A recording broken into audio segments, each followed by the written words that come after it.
Salut à tous, on se retrouve aujourd'hui pour parler du FC Barcelone en ce mercredi 30 novembre et on commence bien évidemment avec la Coupe du Monde et tout d'abord avec Frenkie de Jong et Memphis Depay car hier les Néerlandais jouaient un match de Coupe du Monde contre le Qatar et ça a été une victoire 2-0 des Pays-Bas. Félicitations bien sûr et félicitations aussi à Frenkie de Jong qui a été buteur dans cette rencontre.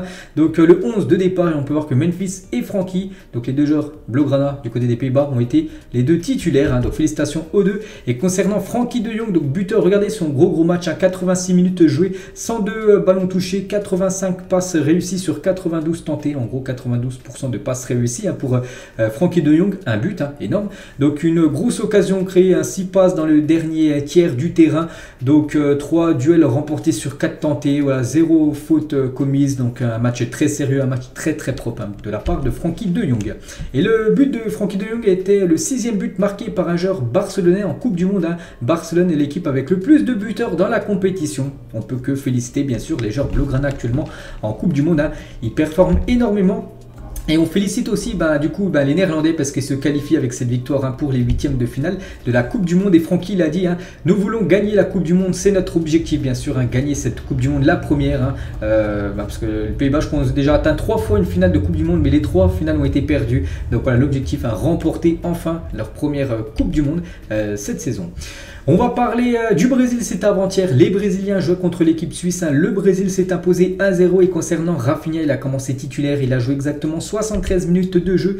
Donc 73 minutes de jeu, 41 touches, 81% de passes réussies, 2 chances créées, une big occasion créée.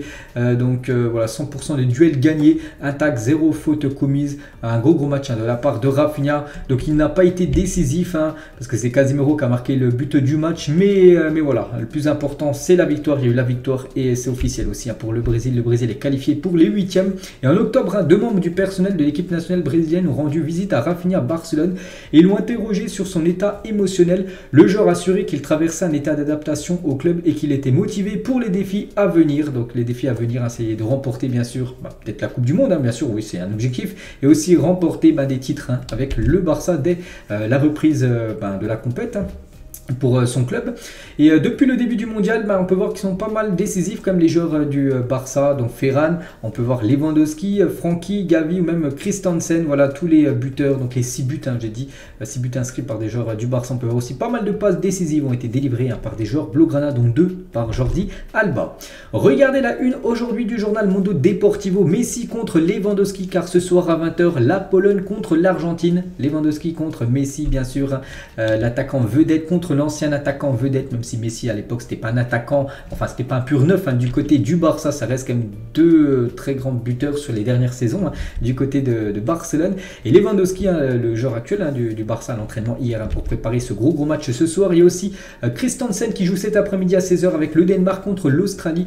Donc je crois contre l'Australie avec l'équipe nationale danoise plus tard dans la journée. Bonne chance bien sûr à Christensen, il faut qu'il s'impose. Un match nul ça passe pas pour eux, s'il s'impose il y a de fortes chances que le Danemark accompagne l'équipe de France en 8e. La France aussi joue à 16h bien sûr. Et Jules Koundé était en conférence de presse hier.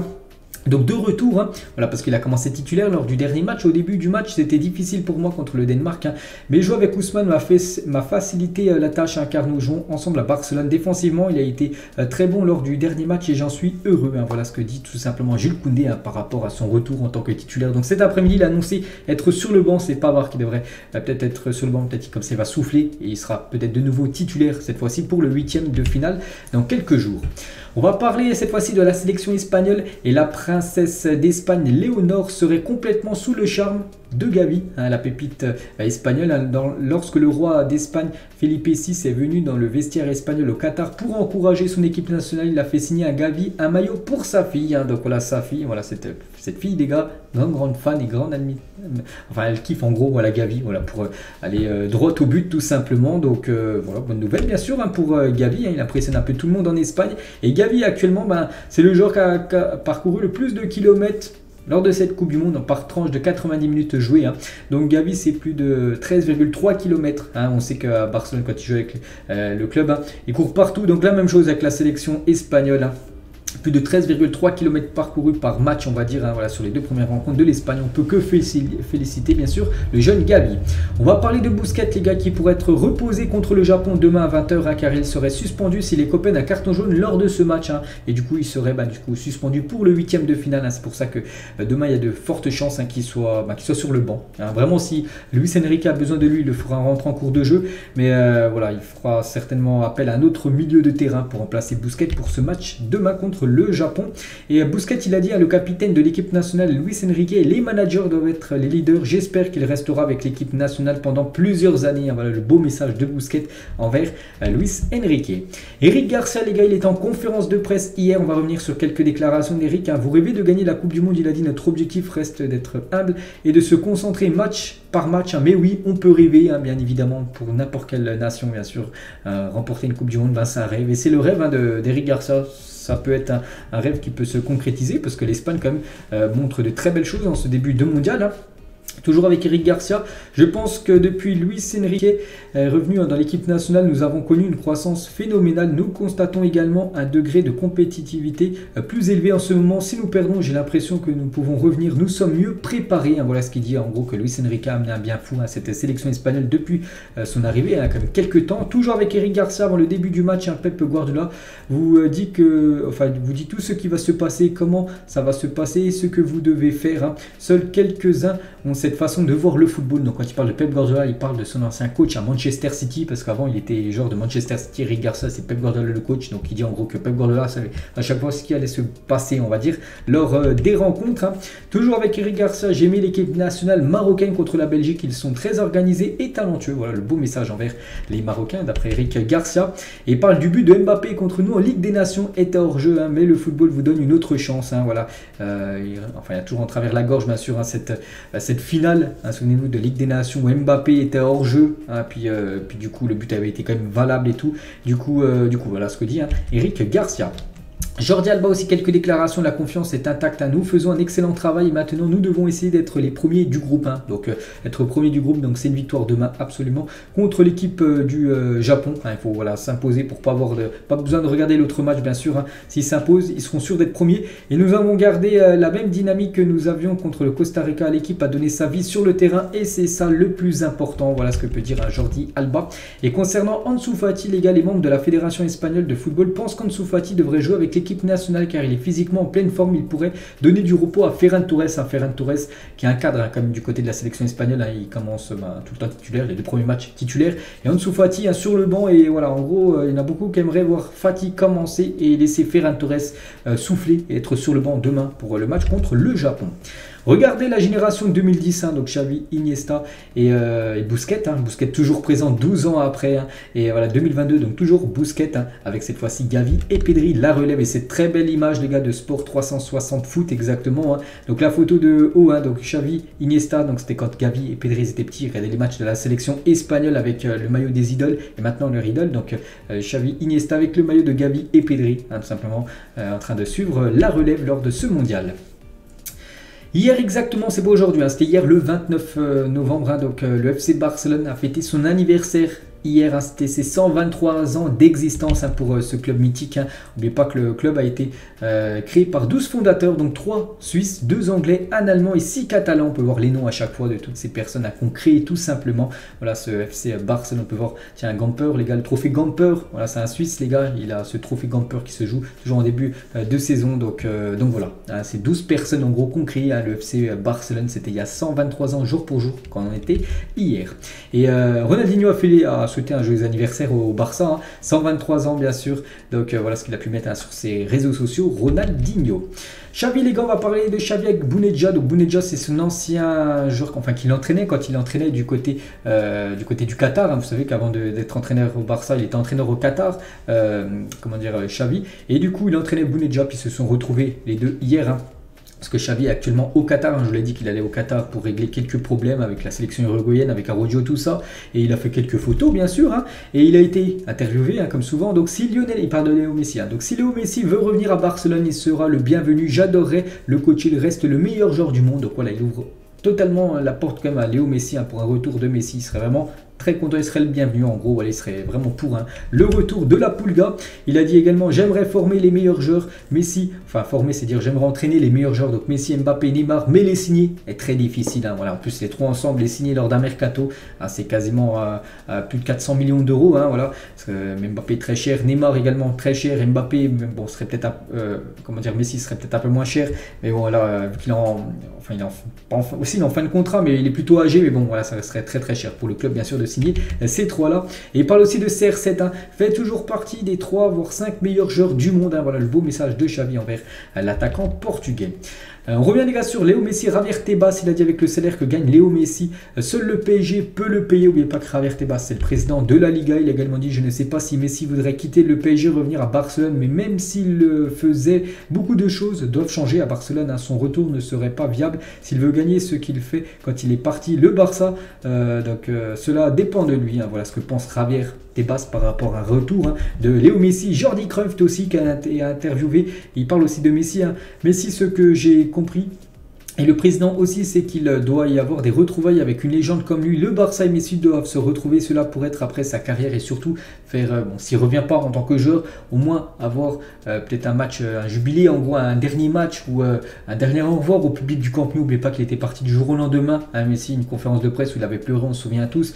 Et voilà, ça a été ça le départ de Messi. Ça ne peut pas être ça, un départ de Messi, bien sûr, un joueur qui a tellement marqué l'histoire du club.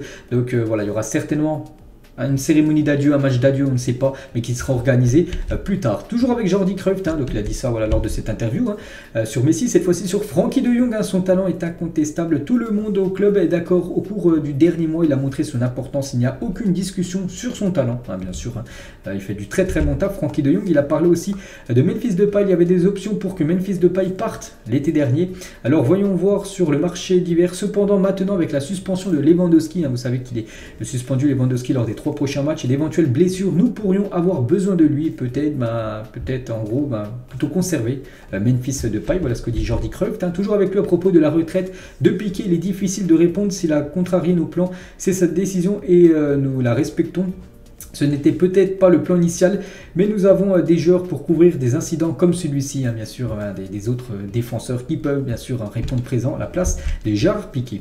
Toujours avec Jordi Cruyff à propos du jeune Endrick, plus qu'une négociation, il s'agissait de lui parler du club et de connaître notre entité, notre façon de travailler à tous les niveaux. Ce fut un premier contact très positif avec le jeune Endrick qui est pisté par 4 clubs, donc le Barça, Chelsea, le PSG et le Real Madrid. Donc voilà, il dit vraiment, n'oubliez pas que Xavi a rencontré Endrick, vraiment il y a une rencontre, là c'est sûr, parce qu'ils le disent tous, et que le premier contact a été très positif. Après, à voir bien sûr s'il va signer au Barça ou dans un autre club.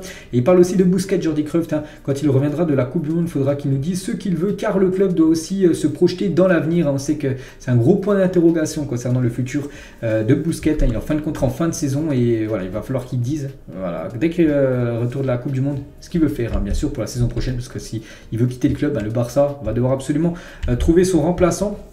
Et toujours Busquets, on va parler de Busquets cette fois-ci, je n'ai pas encore décidé, je me sens bien et important, mais c'est vrai que c'est proche d'être ma dernière Coupe du Monde, même si je n'ai pas encore décidé. Voilà, déjà concernant son futur avec la sélection espagnole, il faut aussi qu'il nous dise concernant son futur avec le club. On va parler de Franck Kessié. Donc Franck Kessié actuellement, il ne joue pas la Coupe du Monde vu que la Côte d'Ivoire n'est pas qualifiée. Et souvenez-vous, il s'était blessé lors du dernier match avant la Coupe du Monde. Donc l'Inter Milan, les gars, veut Franck Kessié. Une petite info concernant le joueur ivoirien. Le président du Barça, Juan Laporta, il a dit nous avons signé des joueurs cet été. Dans le principe, nous n'avons rien à faire cet hiver. Donc en gros, il dit qu'il y a déjà eu assez de joueurs qui arrivaient cet été, enfin l'été dernier, et en gros cet hiver il n'y aura pas de joueurs, c'est ce qu'il dit. Je pense que bien sûr le Barça sera, je pense, actif sur le mercato, et le Barça quand même doit réduire sa limite salariale de 600 millions à 400 millions d'euros par rapport au salaire par an, c'est énorme bien sûr. Donc l'été prochain ils dépasseront à nouveau la limite salariale. Si cela se produit pendant plus d'une saison, ils ne seraient pas autorisés à signer des joueurs pendant plus d'un an. Donc en gros il ne respecterait pas le fair play financier. Il devrait descendre à 400 millions de salaire tous les joueurs cumulés bien sûr par an, que là ils sont à 600 millions. Donc voilà, il y a beaucoup de joueurs en gros qui doivent descendre leur salaire pour sauver, on va dire, enfin quasiment le club, parce que sinon le Barça ne pourra pas recruter pendant un an, ce serait bien sûr une catastrophe. Et toujours avec le Barça prévoit de déposer une plainte suite à la décision de la Liga de modifier les règles concernant le fair play financier, ce qui entraînera la non prise en compte des futurs leviers financiers. Le Barça prévoyait de vendre un pourcentage de BLM depuis l'été dernier, donc voilà, concernant tous les leviers économiques qui ont été levés. On va parler toujours du club, donc Barcelone et Segbank Global Battery ont renouvelé leur partenariat pour 3 saisons supplémentaires. Donc là en gros c'est une marque de batterie de voitures et continue de sponsoriser le club. Donc ça c'est une rentrée d'argent bien sûr en plus.